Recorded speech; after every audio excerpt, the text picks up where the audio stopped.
Exposición de Hernán Reyes, consejero del Consejo de Regulación y Desarrollo de la Información y Comunicación, Cordicom, Ecuador. Así es, yo creo que en un primer momento buscamos traducir, llamémosle así, y promover los debates académicos, pero traducir, digo, estos debates a nivel no solamente de los tomadores de decisiones públicos, es decir, trasladar estas reflexiones que se hacen en el mundo de la academia a políticas públicas y acciones concretas, sino al mismo tiempo, yo diría, construir una cadena discursiva que llegue y sea entendible por parte de los ciudadanos. Muchas veces todavía estamos atrapados en imaginarios y en representaciones que sobre estos cambios que se han dado en América Latina en el campo de la comunicación existen. Me parece que todavía hay un fuerte secuestro de la voz ciudadana y de otras maneras de mirar el tema,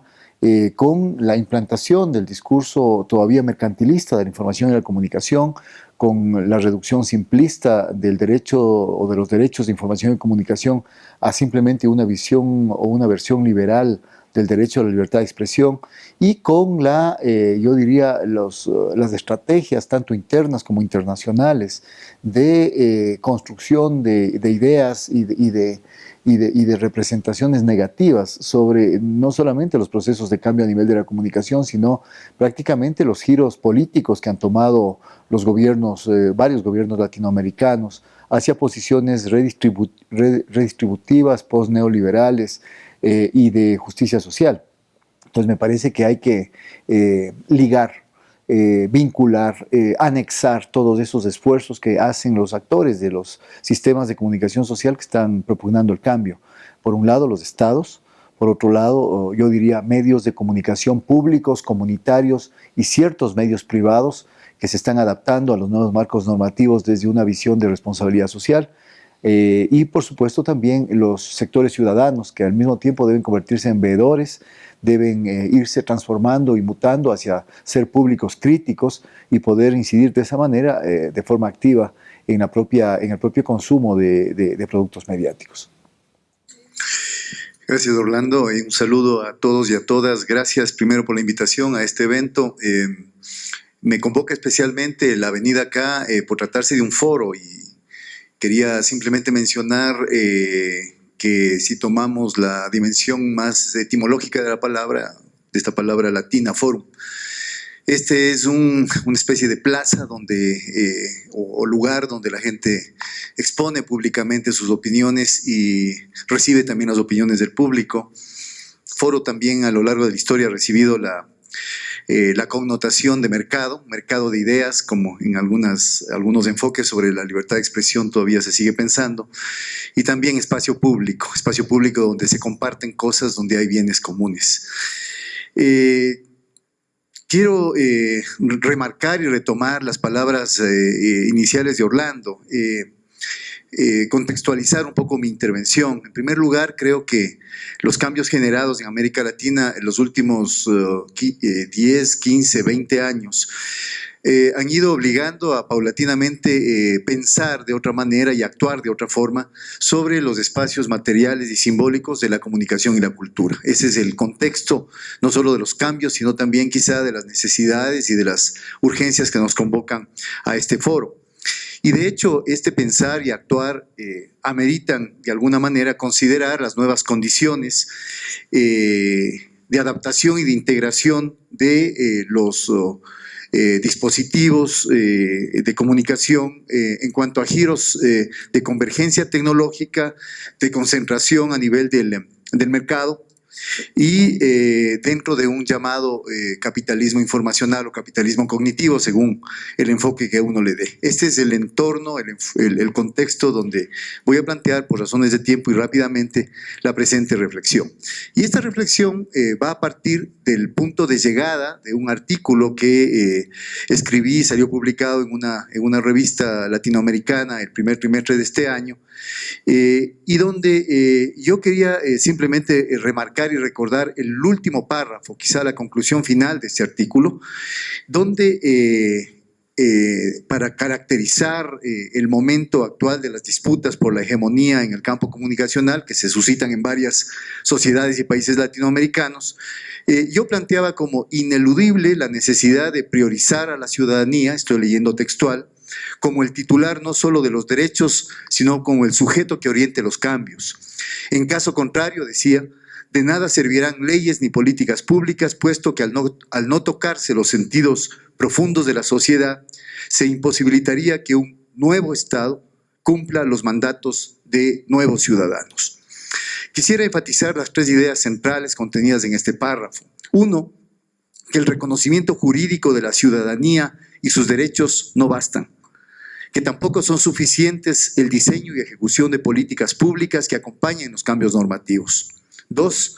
que la ciudadanía tiene que direccionar los procesos de cambio y que estos deben tocar los sentidos sociales profundos, es decir, la dimensión cultural de la trama social. Y 3, que el propio Estado tiene que transformarse con estos cambios para poder obedecer a sus mandantes, a los ciudadanos. Esa vieja idea de mandar obedeciendo. A partir de aquí, de la lectura que es posible hacer de un cúmulo muy significativo de análisis que se han hecho sobre los procesos de cambio, se puede llegar a decir que ya hay hasta ciertos consensos mínimos acerca de las características de estos procesos y de sus políticas, puesto que más allá de las particularidades de un conjunto de países latinoamericanos y de los gobiernos, según se los denomina, para algunos populistas de izquierda, para otros progresistas, socialistas del siglo XXI, postliberales, etcétera, obviamente sin hablar de las denominaciones ciertamente peyorativas que se les suele hacer desde la orilla opuesta, dictaduras democráticas o gobiernos inclusive fascistoides, como algunos han dicho. Creo que todos estos procesos de cambio comparten los siguientes elementos. 1, una crítica más o menos profunda al neoliberalismo y sus políticas desreguladoras o de regulación en favor del capital. 2,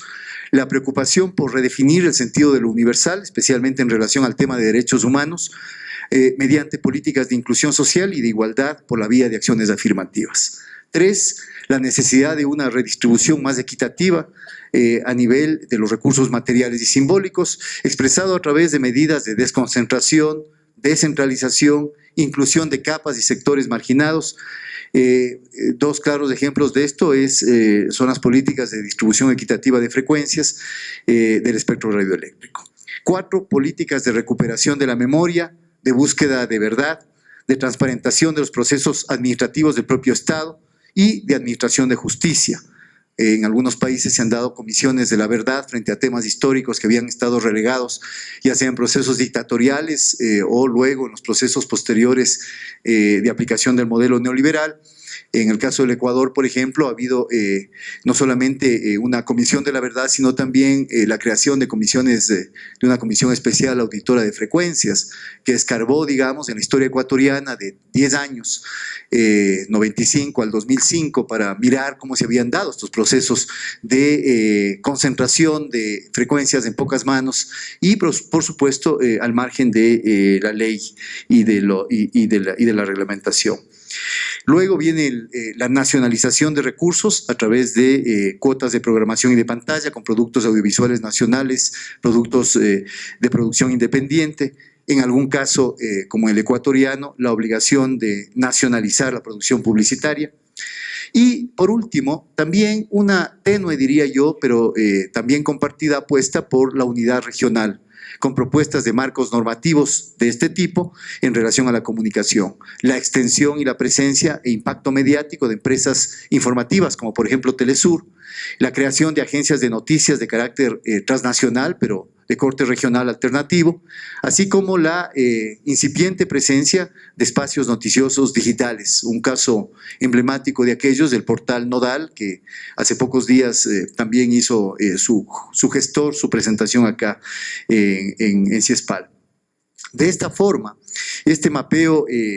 analítico ya saca a la luz una serie de estrategias también de oposición a estos procesos sociopolíticos de cambio estructural. Se puede decir que básicamente hay 3 líneas estratégicas que los sectores de oposición a estos cambios han seguido en estos países latinoamericanos. 1, la puesta en práctica de mecanismos de bloqueo a la aprobación de nuevos marcos legales. 2, sostenidas campañas mediáticas de construcción de una opinión de oposición y de deslegitimación a los procesos, sostenidas a nivel interno y también internacional, que incluyen actividades muy fuertes, financiadas desde fuera, de cabildeo con ciertos organismos y organizaciones de carácter transnacional, como por ejemplo la Relatoría de la Libertad de Expresión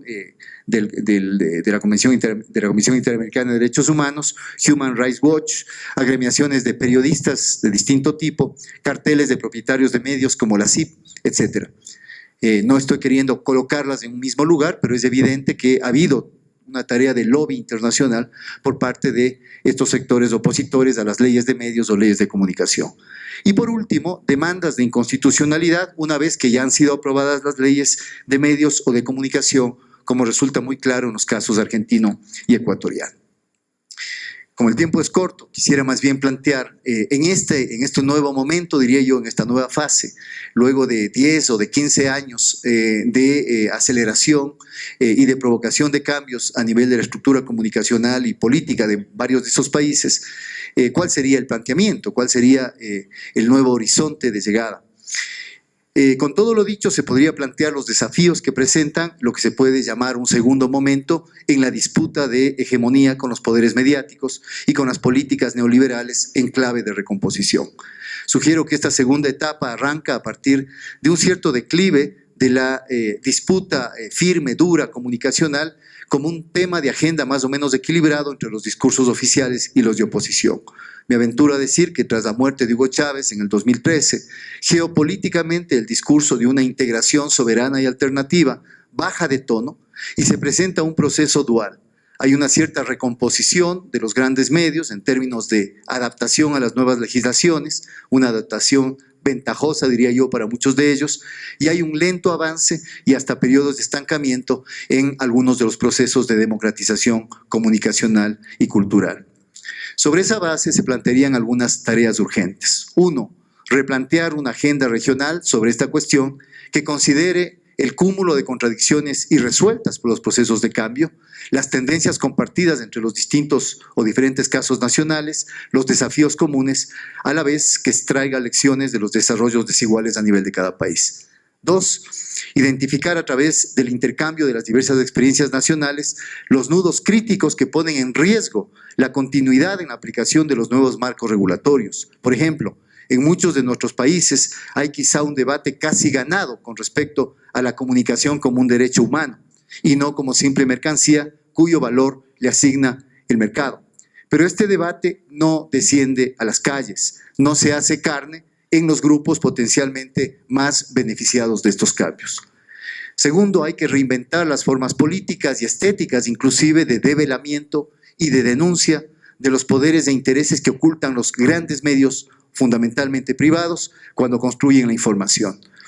Y por supuesto la opinión pública. Ya se trate de monopolios comunicacionales o de medios medianos o pequeños arrastrados por ellos, estos todavía tienen alta capacidad para deslegitimar la nueva institucionalidad, para organizar en el imaginario social